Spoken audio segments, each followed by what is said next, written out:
Cakes and Valdez were having a discussion or an argument about NFL sideline reporter money or salaries. I love to get into people's pockets, for those of you that don't know. It's kind of my thing. Because Cakes thinks that Diana Rossini, who did the sideline reporting for the Lions and Vikings game, we talked about her a little bit earlier. Yep.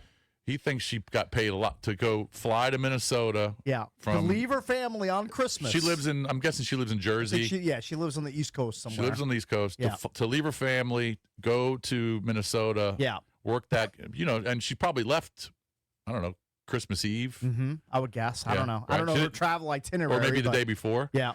But gone for 2 or 3 days and then be a sideline reporter. Cakes thinks she was making close to $100,000 for that. No. I did not say $100,000. Oh, you said 50. I said my initial salary estimation for the Netflix hiring for the sideline reporting on Christmas Day was around $50,000. Right. Now, Valdez, his eyes popped out of his sockets Matt thinks it's when he heard that half number. At most, half of that. He thought it was probably closer to maybe 10 to 15K, something in that range. I mean, I know Netflix has stupid money, right? But that doesn't mean they're stupid business people. I mean, 50K to work one game. Now that's a lot. Now I really need to know the number. I need to do some digging. We can text Diana. I don't know if she won't tell you. She probably won't offer up that information. Now the Aaron Andrews of the world, the popular ones, they've got contracts where they're making $1 million. She's got to be making $1 million a year. I would expect. Yeah. I think not established, but I think kind of the elite sideline reporters pull in 6 figures, right? And then for a one-off for one game to be 50K. I mean, Cakes is just too big. I'm living on another planet. Daddy Warbucks over there. Maybe that's the case. Now, nobody really knows. I mean, you can Google it, but it's not like these contracts are made public. They're private. Yeah, they're very private. If anybody is listening, first and foremost, and if anybody is listening that has intimate knowledge of sideline reporter salaries and one-off hirings, call us at 800-636-1067. We'd love to hear from you. Nobody knows. Unless you're a friend of one of them. Unfunny Ben is going to vet you, so most likely you're not going to get on the air. I would just, but if you do have that intel and info, please let us know. Yeah. All right. Speaking of intel and information, this is a really good stat that a guy that we've known for a long time, who's worked in this market for a long time, Al Galdi, came up with, at Al Galdi on Twitter.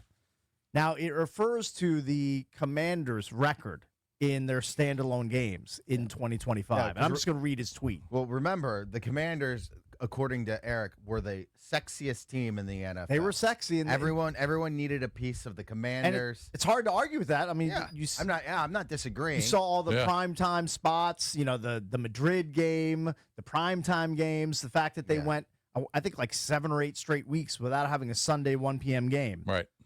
All right, so here's Al Galdi's tweet that he put out on Christmas, right after the game ended yesterday.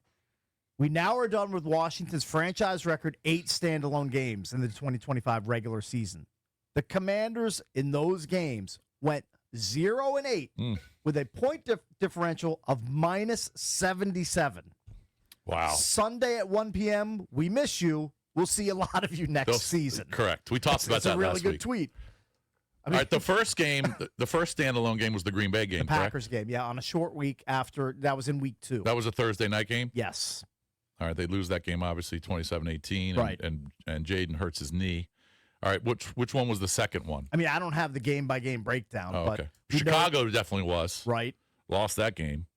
Obviously, the Dolphins game. Now, that game was relatively close. I think it was that a 16-13 game? 16-13 overtime game. Okay, yeah. Right. Broncos, the Seahawks, demolition at the hands of the Seahawks, standalone game. Chiefs game, yep. Right, Chiefs. Detroit wasn't a standalone game, right? That was like a 4 o'clock game. I think it was like a 4:25 kick. Yeah. What else am I missing? Philadelphia? I was going to say, were any of the Eagles games standalone games? Well, they still have to play them one more time. One of the Dallas games was. Do we consider yesterday a standalone game? Absolutely. Okay. Yes. Yep. All right. Philly game was. Saturday at 5 p.m. Right. That's right. Yep. Lost both those games. We're missing one. Yeah, so being in the spotlight was no bueno for the Commanders in 2025. Yep.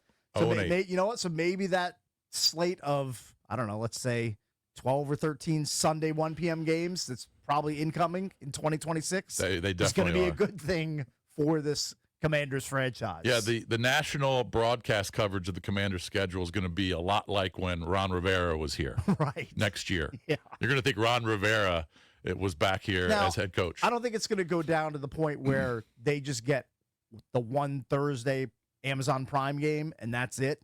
Yeah, you might get. I'm going to guess 2 games, 2 standalones.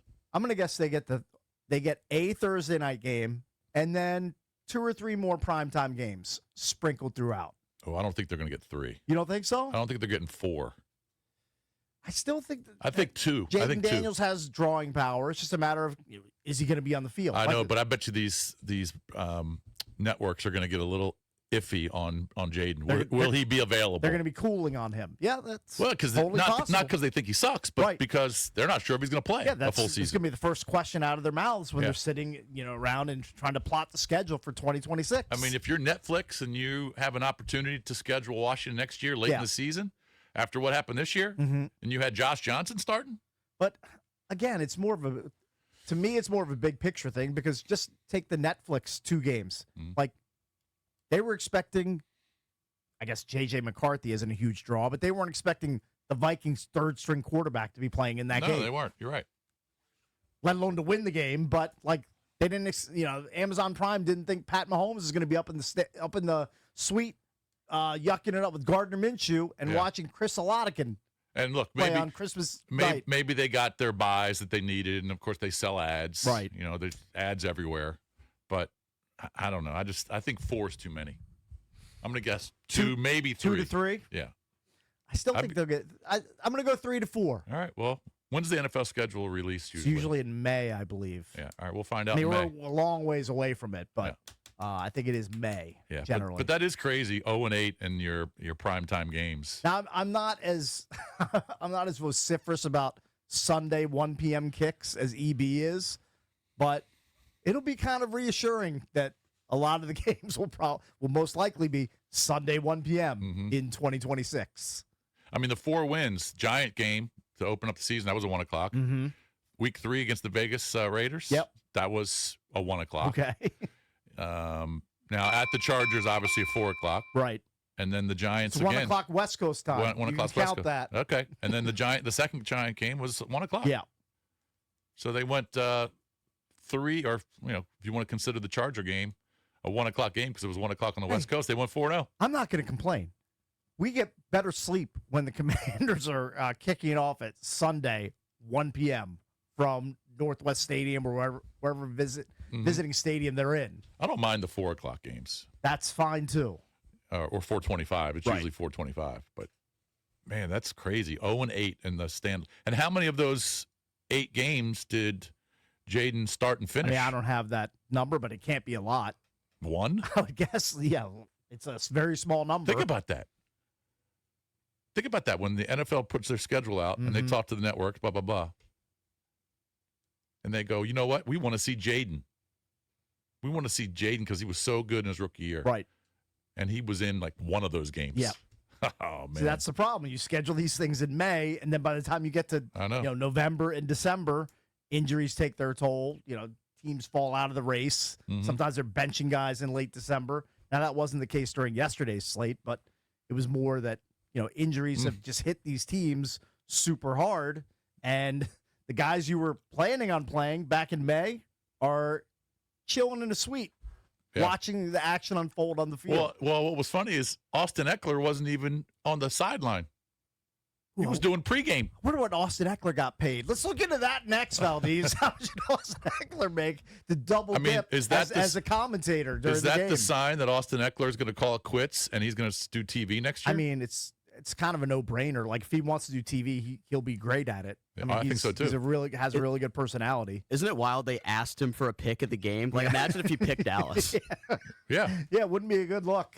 That would not be great if that happened. I mean, he's still currently on the roster. Right. He's still getting paid. Still a member of the team. And he was up doing pregame with Michael Irvin. Right.